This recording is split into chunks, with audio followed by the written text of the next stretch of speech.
You know what I don't miss at all? That brutal week before my period when I'm exhausted and all I want is sweets. All of them. I'm talking chocolate, cookies, chips, basically anything with sugar or salt. It's like my body takes over and I can't stop. That's when I found Happy Mammoth. It's so much easier to manage PMS with their estro control. Happy Mammoth is the company that created Hormone Harmony, and they're dedicated to making women's lives easier. That means using only science-backed ingredients that have been proven to work for women. They make no compromise when it comes to quality, and honestly, it shows. The biggest benefit to Hormone Harmony is really feeling like myself again. That's what women mention over and over in their reviews. And there are literally over 17,000 reviews for Hormone Harmony. For a limited time, you can get 15% off your entire first order at happymammoth.com. Just use the code DIARIES at checkout. That's happymammoth.com and use the code DIARIES for 15% off today. A special thanks to Happy Mammoth for sponsoring today's episode. Shopping is hard, right? But there's a better way. Stitch Fix online personal styling makes it easy. I just give my stylist my size, style, and budget preferences. I order boxes when I want and how I want. No subscription required. And she sends just for me pieces. Plus outfit recommendations and styling tips. I keep what I love and send back the rest. It's so easy. Personal styling for everyone. Get started today at stitchfix.com/Spotify. That's stitchfix.com/Spotify.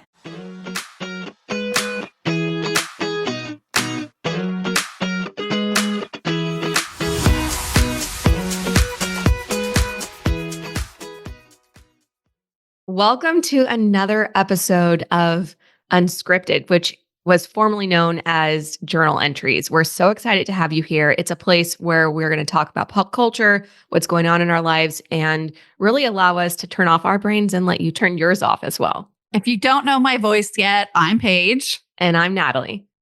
I'm obsessed with our new name. It's so good. I love it. I think it's the perfect representation of what we're going to be doing in these episodes. And the point of the show, we want you guys to get to know us unscripted on a politically neutral platform. Again, we are political in our personal lives and those choices, but here, this is a space where you can turn that off. But Natalie, I have just like a couple random updates for you life-wise. So I started medication a couple days ago regarding weight loss. I will maybe be updating as the weeks arise. I just don't have enough intel and experience with it yet, but that's interesting. Kind of a new chapter. It's obviously supposed to be temporary. So, but I'll be keeping you and the listeners posted just because I like to be real with that stuff. Yeah. I'm excited to see, follow along with your journey. Yay.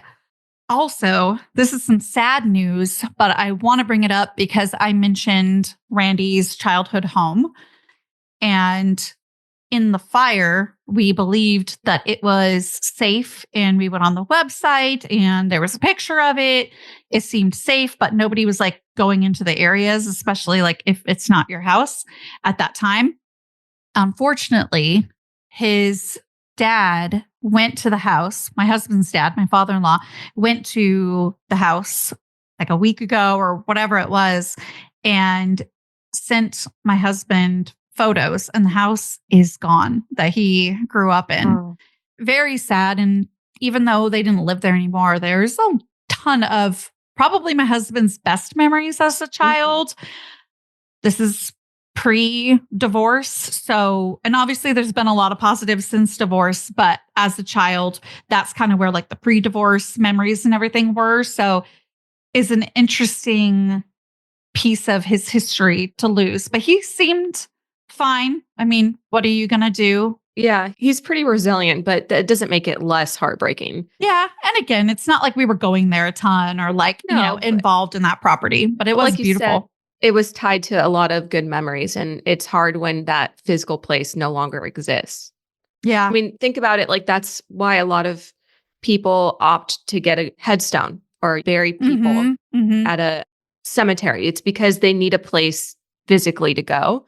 And it's always there, even if you don't want to visit. I don't know if I'm making sense, but yeah. So it is sad to lose that landmark of that was my childhood. This was a really good time in my life. And to think that it would always be there when in reality, that's not always the case.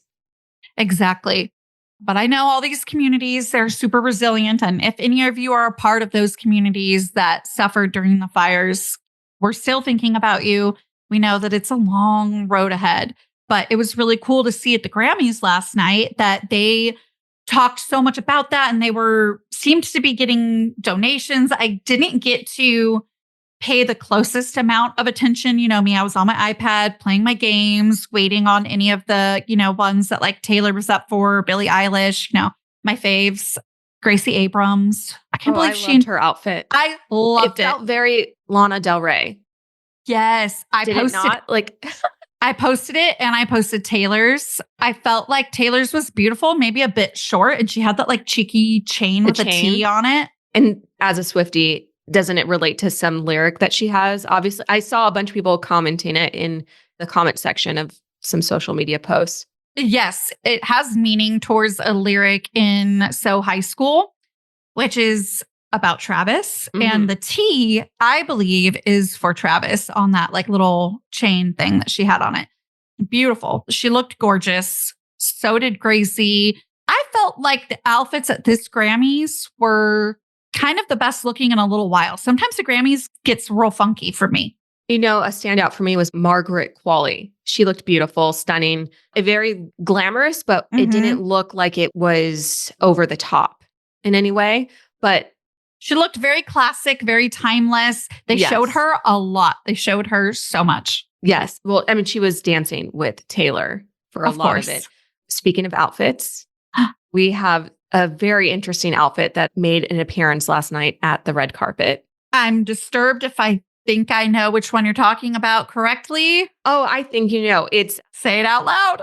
Kanye West's wife, or I don't know, humiliation partner, girlfriend, doll. Are they married? They're married? I don't know if they're married. I think they went through some type of ceremony. I don't know if it's legal. So she's often referred to as his wife. I think he treats her like a doll or a piece of property, the way that they appear in public. Mm-hmm. I don't know how they are in private, but she did wear a fur coat on the red carpet. And at one point when they were posing for photographs, she turned her back and the photographers were saying, "Turn around, give us a look over your shoulder." Well, she does that as she drops her fur coat and is very suddenly revealing that she is essentially naked. Yeah. As if she wore nylons or something. Nylons, like skin tone nylons that are very see-through. Sheer AF. You could see nips. Oh, that's not all you could see. Yeah. The most disturbing part to me is that Rolling Stone posted it on Instagram. Full frontal. Uncensored, full frontal. And the creepy picture to me that they also included in this post was when Bianca is turned around and Kanye is just standing next to her as if he owns her. And she's just like showing her butt. It's giving human trafficking. That's what it feels like. I'm not saying he's trafficked her or not or whatever. I'm just saying like, that's like what the vibe feels like. And it just shouldn't feel like that. Why does it feel like that? It's concerning. Well, it calls into question a little bit of consent, which we talk about a lot on the Murder Diaries. It makes me wonder if she is a willing participant in all of this. If she's like how much pressure, right? Like how much pressure is she under to succumb to his whims? We all know he is a tumultuous figure. Whether you like him or not, you can agree that he is a little bit volatile. And I wonder like what the home dynamic is when he obviously is the one bringing these up. I can't picture a woman wanting to wear that on her own. And she never looks happy about it either. I think that's part of why it feels uncomfortable. Like, if she walked out there with a smile on her face, she always looks like she doesn't want to be there. Like she doesn't want to wear what she's wearing. She looks sad. And then another part of the consent in my mind is like no one else consented to be flashed like that. I heard that they actually were kicked out of the event because of what she was wearing. Okay, I heard that he got kicked out as well. And I meant to double check on why, but I mean, it has to be somewhat related. Can't be roaming around naked like that. Like you said, like there's consent. So one comment said, "I guess my kids can't watch the Grammys anymore." And I kind of get that. Look, let's not all be prude and lame. but like you're intentionally There's a time and place. and you are intentionally making people uncomfortable. You want to know who was up for Grammys? Olivia Rodrigo, kids. Taylor Swift, kids to like millennials and adults and above. A lot of people love her, but kids love her too. She's got songs for everybody. They love her glitter gel pen songs. Rightfully so. They are fun. And Billie Eilish. And like there are a lot of young people. And I'm even talking teenagers. Like that's kind of like, oh, I don't want to say this and sound too flippant, but it's kind of traumatizing. Like, well, I was disturbed last night. It's a different setting. It's not the MTV Movie Awards or Music Awards, which I feel like even a setting like that, it would be shocking, which is what they wanted. They wanted the shock value, obviously. Yep. You don't not wear clothes. I mean, she basically streaked minus the running. He's using her body and doing that to stay relevant because what's happening? People are talking about it like we are. Right? People are posting about it like Rolling Stone. It's getting them attention and he's using her body to do that.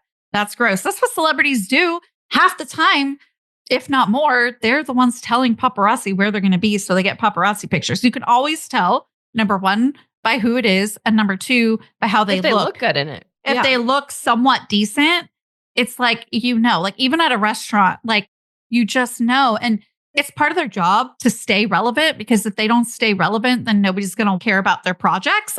So I kind of get it to a certain extent, but they normally don't get random paparazzi unless something really dramatic is going on in their lives. And then they get like the invasive pictures where people are waiting outside their house and just like snapping pictures as soon as they can. So unless something like that, and it's usually unfortunately something negative going on in their life, like what you're looking at is like they asked them to go do it. It doesn't matter how famous they are. And by the way, the super famous ones, they don't even do it.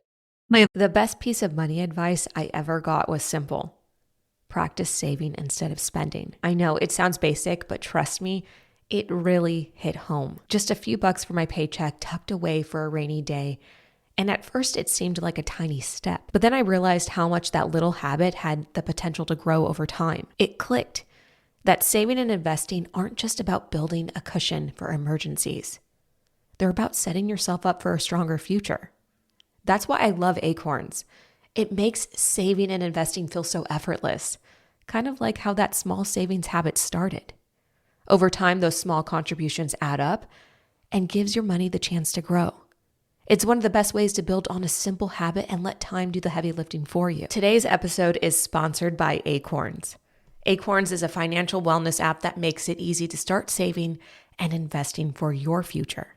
You don't need to be an expert. Acorns will recommend a diversified portfolio that matches you and your money goals.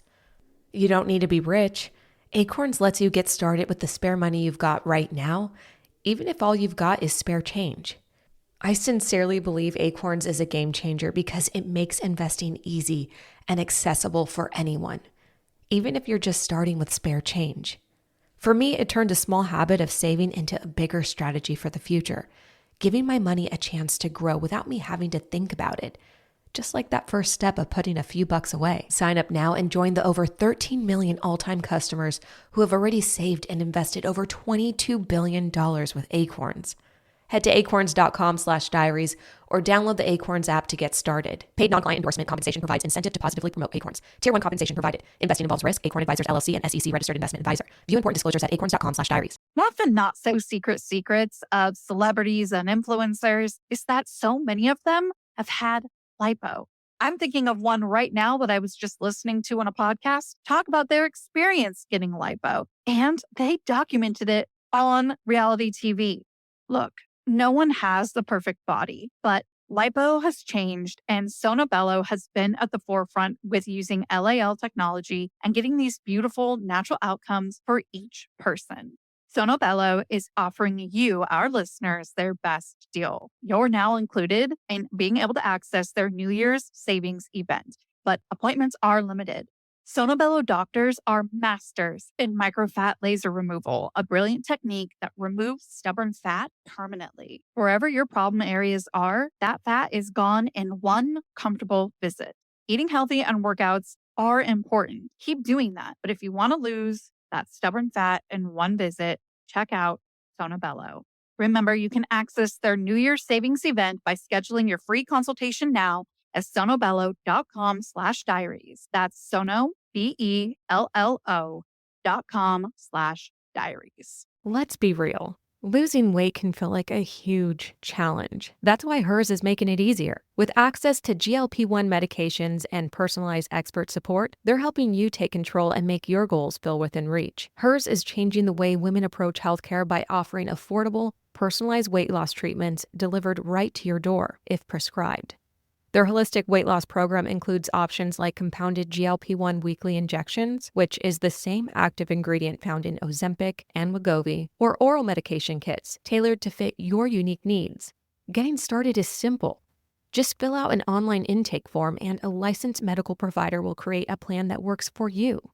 If prescribed, your program will include medication, ongoing care, and online support, all at one affordable price with no hidden or membership fees. With plans starting at just $165 per month for compounded GLP-1 injections on a 12-month plan, Hers makes it easier to access the treatment you need. So if you've been struggling with your weight loss journey, Hers is here to help you find a solution that works for you. Start your initial free online visit today at forhers.com/diaries. That's FORHERS.com/diaries for your personalized weight loss treatment options. For hers.com/diaries. Hers weight loss is not available everywhere. Compounded products are not FDA approved or verified for safety, effectiveness, or quality. Prescription required. Restrictions apply. Wegovy and Ozempic are not compounded. Actual price depends on product and plan purchased. Okay, we all know how this goes.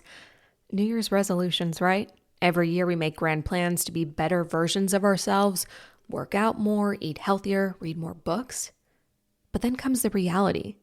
You know, dragging yourself out of bed at 6 a.m. when it's still pitch black outside, only to hit snooze 5, maybe 8 more times. Trust me, I've been there. But you know what's different? The resolutions that stick are the ones that are automatic, like investing with Acorns. Today's episode is sponsored by Acorns. Acorns rounds up your everyday purchases to the nearest dollar and invests that change for you effortlessly. It's like setting yourself up for success without the effort. That's what Acorns does for your financial future. It's one small change that makes a difference. Acorns makes it easy to start automatically saving and investing so your money has a chance to grow for you, your kids, and your retirement. You don't need to be an expert. Acorns will recommend a diversified portfolio that fits you and your money goals. You don't need to be rich. Acorns lets you invest with the spare money you've got right now. It lets you invest automatically by rounding up your everyday purchases and putting that change to work. It's a simple way to keep building toward your financial goals without extra effort. And for me, it's been a great addition to my routine, and it might be worth checking out if you're looking for an easy way to get started. Head to acorns.com/diaries or download the Acorns app to start saving and investing for your future today. Paid non-client endorsement. Compensation provides incentive to positively promote Acorns. Tier 1 compensation provided. Investing involves risk. Acorns Advisors LLC and SEC registered investment advisor. View important disclosures at acorns.com/diaries. This episode is brought to you by Shopify. Upgrade your business with Shopify, home of the #1 checkout on the planet. Shop Pay boosts conversions up to 50%, meaning fewer carts going abandoned and more sales going cha-ching. So if you're into growing your business, get a commerce platform that's ready to sell wherever your customers are. Visit shopify.com to upgrade your selling today. Like, they rarely do that. Well, and if you think about it, think of all the celebrities who want to hide their children. They're never seen in public at all. How are they able to do it? It's because they're not calling the paparazzi on themselves. Right. Once you start seeing celebrity out and about and their children are getting photographed, it's because they want to be found. Yeah. Because they make it accessible to the photographers. Yeah. And I still think maybe they don't want to do it, but that Maybe not all of them, but a lot of them. And you'll notice a lot of it, for example, Joe Jonas in his picture at lunch with his daughter when he was getting a divorce. They sometimes do it when there's something negative to combat some of the negativity, to see like, oh, look, you know, they're getting going to bring that up because you know who I was going to use as an example. Justin Timberlake over the summer had his DUI where he was under the influence of multiple things, not just alcohol. Yeah. And we've never, ever seen his children. He has 2 children with Jessica Biel. They might as well, they could look like anything. We wouldn't know. Wouldn't know. But after that happened, you know who was seen out and about? His wife, him with the children. Yep. And so they are used as props sometimes. Yeah. Or using it to the To best cure- of their ability that they can to do damage control of like, yeah, look, well, they're trying to get the favor of the public. Hey, I'm a family man. Hey, I'm a father. I'm more Mhm. than just whatever. The court of public opinion is strong. very difficult. It's strong. I mean, even from something major that went on in my family that you know about that involved my sister growing up, it was really hard to convince people of the truth because court of public opinion had already decided what had happened. So I kind of get why people in the public eye could get frustrated or try and have to do stuff like that to be like, okay, we need something else because if we flood them with more of this, less of that becomes relevant. And it is just one thing in their life. Like, is he that anymore? It's already 6 months going on a year. Time heals. And I feel like for people in the public eye, sometimes it takes a little longer. I don't know, maybe depending. I'm rambling now, but kind of what I was thinking. And speaking of being messy, I feel like I do love me some Charlie XCX, but she is so messy. Like, I just Okay, don't. tell me about that. I just don't enjoy her performances that much, even though I'll enjoy her music, especially pre-2020 Charlie XCX, like the millennial Charlie XCX when she was allowed to be millennial and not a wannabe Gen Z. I feel like that's what it is. It just something about it doesn't feel authentic, but yet the persona is about being authentic and not super polished and like looking like a messy club girl. I don't know. I did catch her performance. I thought she looked amazing. Her outfit was really cute. She looked good in it. Mhm. She sounded good. She's beautiful. Yeah. I caught Julia Fox dancing on stage during the performance, but it wasn't necessarily the best of the night for sure. I would have to give that to Chappell Roan. Obviously, I love her. I feel like she should have won more Grammys, to be honest. I'm glad she won one. It wasn't her time to win, what was it, Album of the Year, I think she was up for. It wasn't her time. I totally get it, why it could be frustrating. But normally your freshman album, like you might not win that and that's okay. But she won New artist. Best New Artist. Yeah. And I think that was so fitting. So much, I don't mean to sound mean, but I was just really not familiar with Best New Artist last year.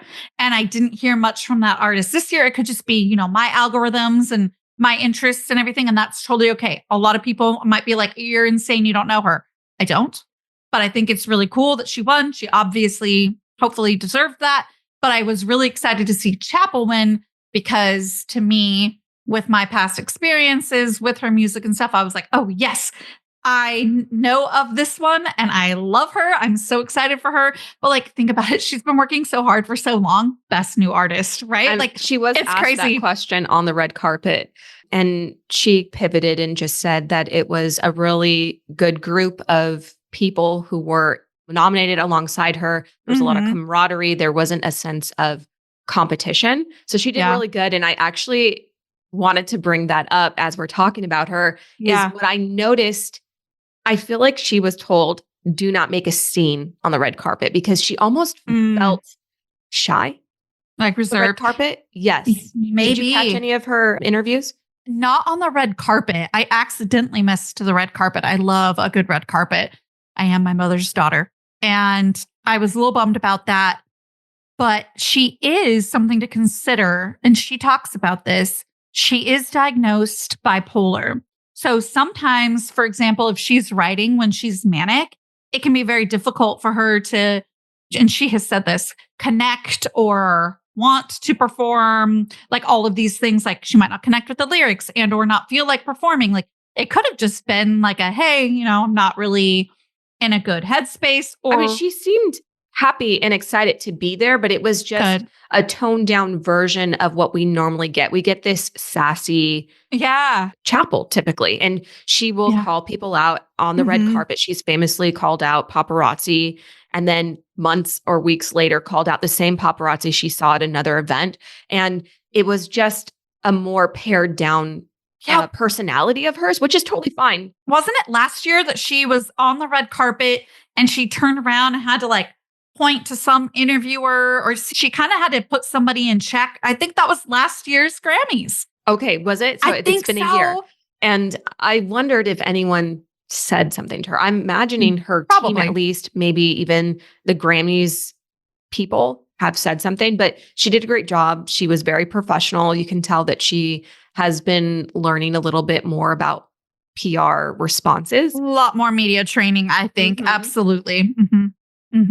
But yeah, so it was really nice to see her get some recognition during the event. I loved her performance of Pink Pony Club. Oh, yeah. That was such a fun. The best.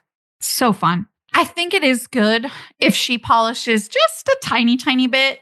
And that is still be true to yourself, but we're not 21 anymore. She's about to be 27. So I feel like it's just, she gets to kind of grow up a little bit and let some of us kind of grow up with her.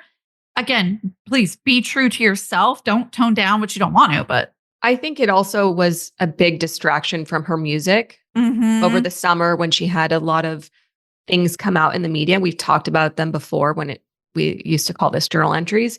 So, maybe she is taking the advice, or maybe she's just learned as she's gotten 6 months older that necessarily isn't something that's benefiting her career.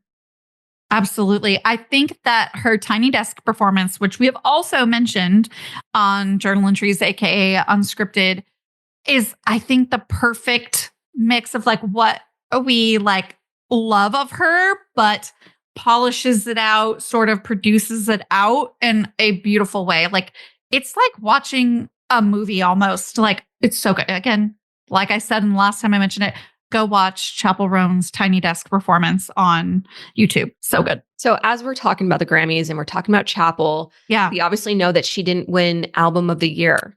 Yeah. What did you think about who won Album of the Year? Because there were, I would say, a lot of great albums nominated. I definitely believe, at least this is what my algorithm has made me feel, that 2024 was really the year of pop girls, girl pop. Like, we had Sabrina Carpenter, we had Chappell Roan, we had Taylor Swift. We had so much good pop music. Yeah, we really did.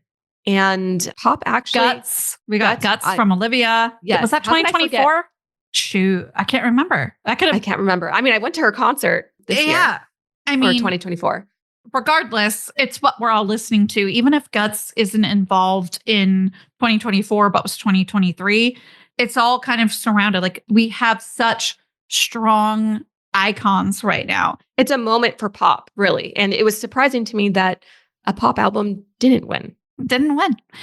I think it was seen as such a step away from her normal music that we should say who it was. Beyoncé. Yeah, Beyoncé won for her country album. Because that album is fun. I'm not going to lie. I am not a huge Beyoncé fan in many different ways. They're going to come for you.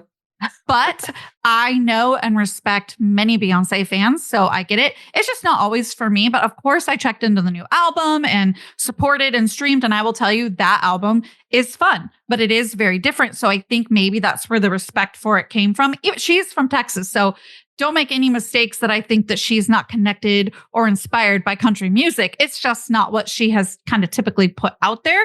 So I mean, think about her career from Destiny's Child to her solo work. I think that's why. And I just kind of feel like it was going to be the year of Beyoncé in terms of the Grammys because of that album and because she has waited so long to win Best Album and she finally got it. I'm under the impression she's never won it before. I didn't know that. She stood up there and said, this is years in the making. And it would seem weird that she hasn't before. And my sister-in-law was texting me and was kind of like, oh, wow, she really hasn't won before? And I was like, I don't think so. So I think that's kind of where it came from. And like you said, there is a lot of really great pop out there. So maybe it was just kind of harder to like stand out and decipher like what's best. Because even for me, when I'm in my kitchen getting ready to cook and I tell my Amazon Echo Dot, I don't want to say her name because she will come alive. I have a hard time picking sometimes. I'm like, do I want to listen to Hayley Williams' Paramore? Do I want to listen to Olivia? Do I want to listen to Gracie? Do I want to listen to Taylor? Do I want to listen to Billie? I mean, these are my girls. And I have a hard time choosing. They're on the rotation. And the Echo Dot, can we please get the function of being able to shuffle multiple artists on our Echo Dots, please? Because it's so annoying. You have to like pick one. Or you could do the like, and similar artists, but it's just that those playlists, they never do it for me. I don't know. I don't like it. Yeah. Or they'll play like one of the songs from another artist that's similar, but it's like one you hate. Or only the popular songs of the artists that you like. But if you know them really well and love them, you have other songs that aren't like singles and stuff out there. So anyways. But yeah, I think Beyoncé looked beautiful. I loved her outfit. I would say she was top 3 for me. Although like Blue Ivy looked great she too. looked great. I thought that was really fun that she got to go, show up and be at the event with her mom. Obviously, she's been on tour with Beyoncé as a dancer. I believe she has some kind of music experience already. Because I think last year, Jay-Z said something about Blue Ivy already having a Grammy. Because there are so many awards that you don't even see. She does have a Grammy because she was on one of her parents' songs as a child. Go. And how's that for nepotism? I literally want to stick my head in the sand. Like, I get it. You should do something with what opportunities in front of you. Like, who wouldn't? But also, like, it just kills me because I just keep hearing in the industry, film and music, you just can't get anywhere without nepotism today. I mean, you might be able to do commercials and like lower level work, but like you're not going to advance. And I hear it and I read it and it's wild. Well, and you know who's, I don't want to call her a Nepo baby, but has a connection to Hollywood that a lot of people are just finding out somewhat recently? Sabrina Carpenter. She was also at the Grammys. She performed. Okay. I figured because she's been working since she was a child and you got to know how this industry works, start working in it as somebody who tried for 5 years from the age of 13 to 18 and did competitions and classes and had agents and managers and struggled really getting anywhere because I didn't know the politics of it and how to do it. So like, please tell me, who does Sabrina know? Her aunt, whether by marriage or blood, I'm unsure, is actually the voice of Bart Simpson. No, that is Nancy Cartwright. Yeah. That is the most random connection I've ever heard of. So random, but she's been asked about Sabrina in interviews and she always says, she's a lovely girl. I'm happy for her. There is a little bit of questioning whether or not Sabrina will be approached by Scientology because Nancy is famously a Scientologist. And people wonder if Sabrina will follow her aunt's steps and become a very big vocal part of the Scientology church. Oh, that's their whole thing. I mean, they have tons of people that aren't known or aren't wealthy, but the celebrities that have joined them are a big part of their model, if you will. I don't know what else to say. And I'm very afraid, cautious. I don't want to say about afraid. Talking about them because I do want to be respectful. And also they're very intimidating and a bit scary. So they're known to be litigious. They'll go after you legally, but they'll also go after you apparently, allegedly, outside your home. So that's where we're going to leave the talk about this topic, I guess. We'll let Lisa Remini and survivors take who know more about it. Yeah. But so Sabrina Carpenter also performed and I was reading that it was actually an homage to a performance in a variety show Goldie Hawn did back in the 70s, down to like from her walking down the stairs to her falling into the floor and popping back up. That was a very much a nod to Goldie Hawn performance she did back then. Sabrina's really good at that sort of quiet nod to things. I love the way she does that. And I should have listed her as one of my girls because I love her new album. It is delightful. I mean, absolutely, it was all over delightful. TikTok. It was all over all social media this past year. She really did have an impact. And I feel like it made sense for her to be nominated as Best New Artist. Yeah, it's a little sad that she didn't win, but also she just doesn't feel new, So I guess that might not be the most fitting Grammy for her to win. And I think if she keeps it up, she may win Best Album some years. She might, because she's kind of becoming iconic for Gen Z especially. She's kind of becoming iconic, but it'll be interesting to see where her career goes, Is she going to Taylor Swift it or is she going to... She definitely has refined her look.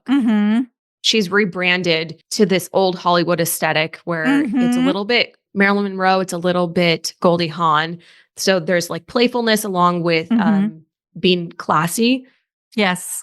I would say though that like I still lean towards Chappell. If I had to pick between them, yes, same. There's something about Chappell that reminds me of Britney Spears, where they're just who they are. Yeah. And they're a little non-traditional. They're a little unpredictable. And I love that. You know what I think pulls us towards somebody like Chappell or Gracie, and in my case, Taylor, more than, say, number one, Sabrina leans into the Gen Z a little heavier, which is fine. She's not. Is she Gen Z? Yeah. Do you know how old she is? Oh. Yeah. She was born in 99. I hate that I know that. Really, somebody put me out to pasture. Put me out to pasture, honestly. But I think when you are listening to Chappell, Gracie, Taylor, you are listening to them. You are listening to their art. They are writers. And I'm not saying Sabrina doesn't write, because I'm pretty sure she does. But I guess I just don't feel it when I listen to her music. And we need all types of music. But the thing is of connecting, when you're singing a Sabrina Carpenter song, I think you kind of feel like you're singing, I don't know how to describe it, but you're having fun. Okay. You're having fun. You're having a blast.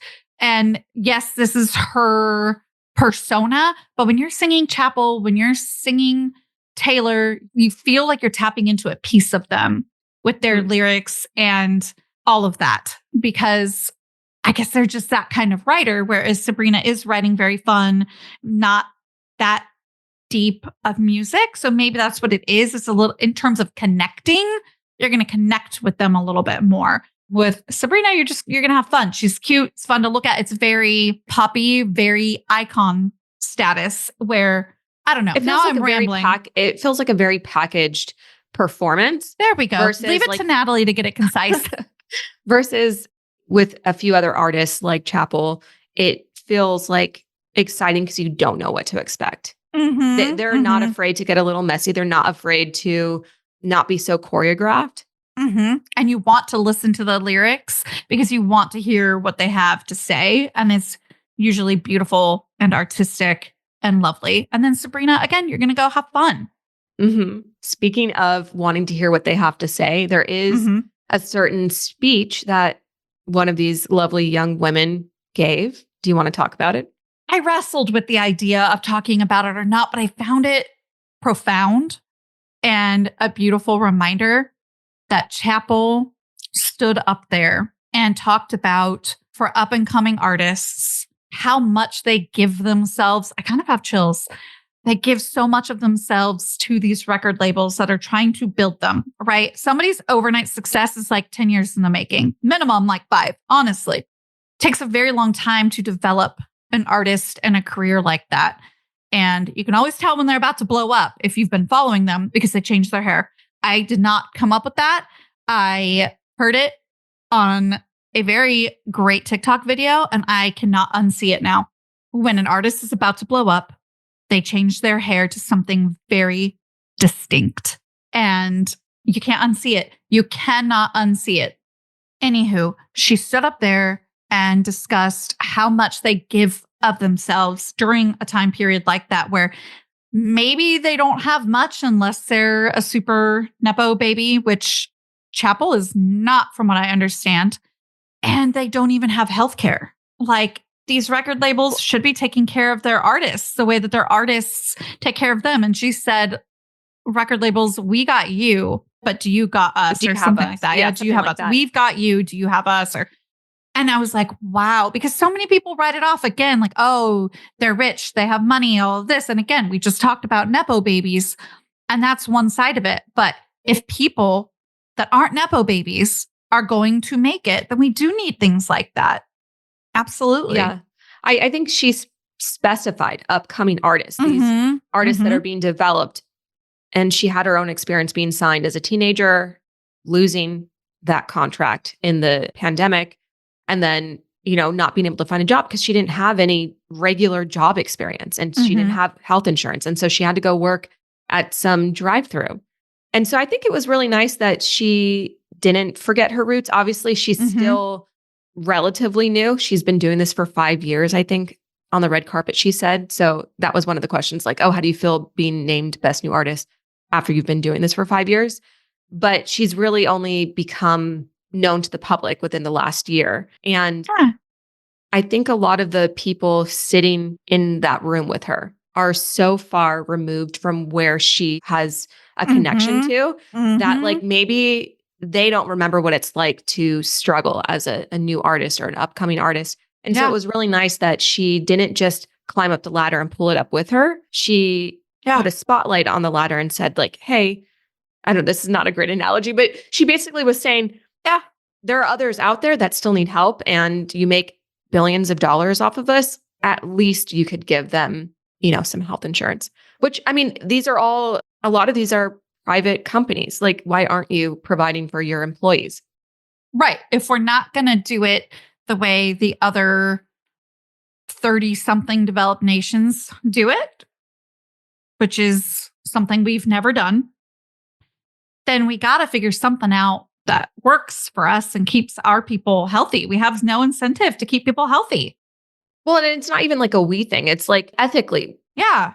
Shouldn't these big companies that are making so much money off of them at least provide some basic care?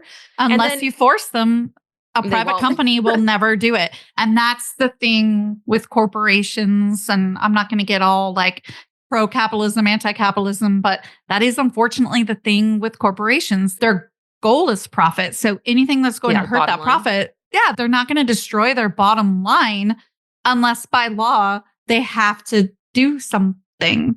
They're just not. It's why CEOs earn millions and millions and millions and millions, which, yes, they deserve a hefty salary. And our wages haven't gone up in decades, right? Well, it's also why we saw that Giovanni healthcare assassin happen. It was eye-opening. Too long ago. Yeah, that was such an eye-opening event that is horrific. Somebody lost a son, a father, and that son and father that passed, which is wrong to be murdered, that son or father was walking over bodies all day long by not offering decent care and having a 32% denial rate. So 2 wrongs, not making a right there at all. So lots of people are dead from both sides. And we are back to where we started. So just so little brain food for all 3 of us. Speaking of health things, Anna Kournikova was just seen after not having been seen for 2 years, which I had no idea that she was kind of not being seen and wasn't out and about in like her tennis space. But I guess she hadn't been seen publicly for 2 years. And when she was in a wheelchair. And we have no idea what's wrong with her. I remember her. Her husband is somebody we know. Enrique Iglesias. And they were tabloid fodder for the early 2000s. They were one of the most sought after couples to be photographed. Okay. Back when like the National Enquirer and Star magazine were coming out. I definitely remember them. That's really sad. And I hope that whatever's going on medically with her is resolved, or at least she's not in any pain, because that must be really hard as a professional athlete to go from in prime physical fitness to now needing assisted mobility. Know what my guess is? MS. That's what I think too. So debilitating. As somebody with an autoimmune condition, I feel for anybody that struggles with MS and lupus, especially because those ones just hit you. Oh, I mean, all autoimmune diseases do. They all hit hard, and it's just so out of your control. Your whole body. Yeah. Your body's attacking itself. Your immune system is attacking your body. It's bizarre. Yeah. No, and it'll pop up in different ways. Like 10 years ago, thought I had MS for a while because my optic nerve, which is like the nerve that controls your vision in your eyeballs, basically became so inflamed I couldn't see for a while. And so I had to go to like an optic neurologist. I had to do a bunch of tests, and it is really scary because it just happens out of the blue. You don't, you're living your life one day, healthily, and then, some sort of flare pops up out of nowhere. And then you just never know where it's going to go from there. So I really hope that whatever it is, she's doing better. Me too. And maybe she was out of the spotlight while figuring a lot of the health items out. And now it could be managed and she's in a wheelchair because she can't walk for long periods of time during a flare, but it could be more managed. That's kind of my guess. Maybe we'll get a statement soon. Maybe they've sort of said it before, but nobody was paying attention. And if she doesn't give a statement, I hope that she gets the privacy that she wants, because not everyone wants to talk about their physical ailments. Right. And like you mentioned, they were tabloid fodder 20 years ago, which that's not put people out to pasture that aren't even 50, but she's 43. Yeah, she's still very young. She's very young still, but just not as relevant and clearly not playing tennis and things like that anymore that would put her in that spotlight. So like you said, privacy that you want, if you want to champion for whatever you're going through, we might see some of that, especially from an athlete. I feel like once they're in a place, they kind of start stepping into advocacy because a lot of times they have money to get really good care and get things into remission, especially like autoimmune diseases and things like that. They get the best care. And I'm so jealous because I have good care. So I don't want to sound like an idiot, but like, yeah, I would really like to like be able to spend thousands and thousands on it and really get it into check, you know? Mm-hmm. Well, I feel like within the last 5-8 years, we've had quite a few celebrities of around the same age, actually, of Anna Kournikova come out and start advocating for MS after their diagnoses. So we have Selma Blair, who I follow on social media. I love her. I've read her memoir. It was probably one of the best memoirs I've read. So unexpected, such a unique voice. If you haven't read it, it's called Mean Baby. Please go read it. I borrowed it from the library. So you don't even have to spend money to read it, but it's nice to support the author. So we have Selma Blair. We have, what is her name, from Jamie Lynn Sigler from The Sopranos. She also has MS, I believe. And then we have Christina Applegate with MS. And there was one other person that I'm blanking on, but it is nice to see that once they've come to terms with what is happening with them, that they've used their platforms to speak out and bring awareness and show what life can be like after a diagnosis. I have a theory that if somebody doesn't have a family history of cancer or cancer themselves, they have a family history of autoimmune issues or autoimmune disorder themselves, and often in conjunction with mental illness. It's like everybody's going to have one of these three surrounding their life in one way or another. I really do. And if you don't, I mean, consider yourself very blessed because all of those are difficult to deal with, but not impossible all the time. Yeah. And if you do, which is probably the majority, know that you are not alone because it can feel really lonely sometimes when you're dealing with those types of things. It can. So you're not alone. And cancer, autoimmune issues, they suck. And mental health issues, it doesn't have to be as bad as your worst day every single day. I feel like that's a really positive message to end today's Unscripted episode with. So be sure to tune in next week. If you're unfamiliar, we do 1 week on the regular RSS feed and 1 week just for subscribers. So tune in. We can't wait to chat with you again. We'll see you then. Bye. The search for truth never ends. Introducing June's Journey, a hidden object mobile game with a captivating story. Connect with friends, explore the roaring 20s, and enjoy thrilling activities and challenges while supporting environmental causes. After 7 years, the adventure continues with our immersive travels feature. Explore distant cultures and engage in exciting experiences. There's always something new to discover. Are you ready? Download June's Journey now on Android or iOS.